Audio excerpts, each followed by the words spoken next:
ജാതി സെൻസസ് നടപ്പിലാക്കണം എന്നാവശ്യപ്പെട്ട് കേരള വേലൻ ഏകോപന സമിതി സെക്രട്ടേറിയറ്റിന് മുന്നിൽ പ്രതിഷേധ ധർണ സംഘടിപ്പിച്ചു. സംസ്ഥാന പ്രസിഡന്റ് രാജീവ് നെല്ലിക്കുന്നിൽ ധർണ ഉദ്ഘാടനം ചെയ്തു. നിരവധിയായിട്ടുള്ള വിഷയങ്ങളാണ് നമ്മൾ ഉന്നയിച്ചിട്ടുള്ളത്. അതിൽ ഒന്നാമത്തെ വിഷയമാണ് ജാതി സെൻസസ് എന്ന് പറയുന്നത്. രണ്ടാമത്തെ വിഷയം എന്ന് പറയുന്നത് ഇന്ന് നമുക്ക് എയ്ഡഡ് മേഖലയിലെ സംവരണമാണ്. എയ്ഡഡ് മേഖലയിലെ സംവരണം വർഷങ്ങളായിട്ട് നമ്മൾ ഉന്നയിക്കുന്നതാണ്. എയ്ഡഡ് മേഖലയിൽ സംവരണം ഏർപ്പെടുത്തണം. ഇന്ന് നിരന്തരമായിട്ട് സുപ്രീം കോടതിയിൽ ഈ വിഷയം നിൽക്കുന്നു. സുപ്രീം കോടതിയിൽ എയ്ഡഡ് മേഖലയിൽ സംവരണം നൽകണമെന്ന നിലപാടാണ് സ്വീകരിച്ചിരിക്കുന്നത്. വൈസ് പ്രസിഡന്റ് കെ ശശി അധ്യക്ഷത വഹിച്ചു.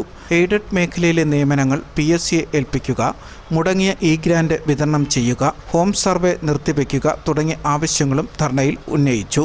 CK Ajith Kumar, VV Sathyarajan, R Murali, MS Bahuleyan, VN Krishnankutty, PG Kamalasanan എന്നിവർ പങ്കെടുത്തു.